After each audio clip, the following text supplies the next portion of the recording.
I'm going to make AI read 100 proposal messages and extract the common points between all of them, and see which ones you should throw in the dustbin and which you should keep, thereby making the ultimate list of tips for your freelancing business. I mean, no fair, everyone gets to use AI for their own bidding and I can't. Now, I'm sure all of us have seen recently the utter swarm of AI content about ChatGPT and ChatSonic and all those kind of AI chatbots being fed down the throats of every man, woman, and child that dares to look at it. No one is safe from it, but we saw a brave bunch emerge from the fray to face our soon-to-be tech overlords and even have some of them tame them to do their bidding. You want someone to summarize a book for you? Right away. Send your emails, of course. Create a paradise for every ne'er-do-well student and a nightmare for every teacher. Why not? And for me, I wanted a bit of that pie. So I got my thinking on right in my chair. I just thought that we should get a bit of a change of pace, you know? Anyways, and then I got the idea of making an automated YouTube channel, and what do you need for that? Yeah, you need scriptwriters, video editors, thumbnail designers, and voice actors. And that is exactly what I tried doing. A call to arms, so to speak, for everyone that possesses such skills to send me their proposals and messages, and I would make AI do the heavy lifting of it all. Sort through all the messages, extract the most common points that they said in their proposals, and see what we can learn from them. And now I'm sure that it may repeat 1 or 2 points and that some of them would be specialized to that role, but I feel the vast majority of them would be pretty useful to us. You know, I would have really wanted to use ChatGPT, but as you can see here, yeah, so that's not exactly an option for us. So plan B, using poor man's ChatGPT. I mean ChatSonic. Yeah, apparently that's an alternative for it. So yeah, we're gonna be using that. And before we even started, it seems that we've got a problem. Houston? Whatever, that name. Now, the mystery is how to feed an AI 100 messages so it can sort through them. I see that we have done a grave miscalculation. Okay, I think I found a fix. The best thing that we can do really is kind of make a tree sort of structure. So we'll bunch up every 10 proposals and feed them to the AI, get the most common tips out of each of them and put them in a notepad list, and do the same for every role. Yeah, this is gonna take a long time. And finally, we'll have 4 files with each of the common points of every role that we can then sift through and check out the results. And then to finally sit down with a nice cup of tea and biscuits to discuss the glorious results. I'm going to do a time lapse of this stuff, but I wanted you guys to see the first one live in action.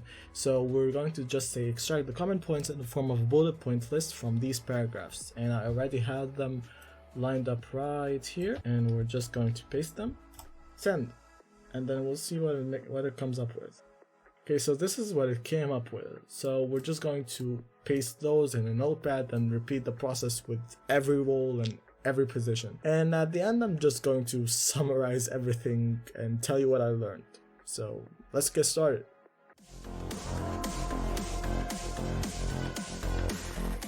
One eternity later. Okay, that took a really long time. Keep in mind that like 20 or 30% of all of those messages were, hey, are you still looking for a video editor or a scriptwriter or whatever, which I've said before in one of my other videos. Do not do that. Just lead in with what you got. It's a way better strategy. But anyways, this is everyone. I just cleaned it up a bit and got juiciest part of all of them. So one of the biggest one is saying if you have a portfolio to show them, and then the more tailored it is to the specific job that they're asking about, the better it is. Keep in mind that in my posts here, the jobs I was posting for were like for a video essay type of videos. So this is what would have been like the perfectly tailored message would be. So like channels like Sunny V2, Moon, if you had videos of those kind of styles, that would have been the best in that scenario. But obviously it would differ from every post to another post. Here, saying the time of experience that you've had, if it's like a worthwhile amount.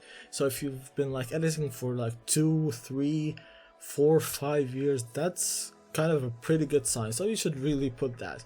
Another close one is saying how many videos you have edited. So There are a couple of examples here where someone said, oh, they have edited more than 2,000 videos in the last 5 years, or like another one had 500 videos. So those are pretty good things to say. And also, if you've worked for channels which have really big audiences, like 500,000, 1 million, 2, 3, those are all very good. The other thing close behind is showing genuine interest in that position, and also a lot of those little like polite touches, like saying hi, saying good luck in your search even if it's not them. They kind of put a nice little touch and make you more agreeable when you come up to the person. Oh, another thing is saying the programs and the styles that you have experience in and you have worked with before. So like, also another example here, there were a few people who said, oh, they work with DaVinci Resolve or they work with Premiere Pro. Those things are also helpful to mention because it eliminates a lot of that back and forth going at it. Oh, I use this, but I'm not comfortable with this workflow, so it just saves you a lot of time. And even more so, things like, oh, the skills that you can apply with that program, like sound effects, color grading, motion graphics, all of that good stuff, using stock footage to create like engaging, fast-paced content if that's what they want. And the last two things would be a site that you can show your work on because it looks more professional, and also other profiles or resumes that you may have on sites like Upwork or LinkedIn. They both really add to your qualifications. And the last one, and that at your own risk if you do it or not, is setting your rate right in the very first message, and also sorting it by which type of content that would apply to. So like, for example, for minimal edits that are 5 minutes is 30 per video. For shorts and reels it's like 5 to 10. There is a good side and a bad side to it. The good side is that you're being very clear and they will know what they get without having to negotiate and go through all of that hassle. But the bad side of it is that you're potentially lowballing yourself, even though they could have paid for a much bigger price than the one that you set for yourself at the start. So yeah, do it at your own risk. Now, all of these were the most common tips that I saw across all 4 positions, but there were a few like special characteristics for each one. Like a thumbnail designer would maybe have their qualifications as a high CTR rate or a large amount of impressions. That could be their like selling point that they're putting out. But these tips were the ones that transmitted themselves most commonly among all 4 positions, and they're the ones that I wanted to share with you. But I'm sure we can do the others if you want, so just comment down below if you want them and we'll maybe make them in a future video. No, this video took a really long time to make, so I'd really appreciate if you softly tap the like button till it turns all good and blue. And I hope you stay here. Don't worry about the low subscriber number, that's just temporary. We're gonna make great things here.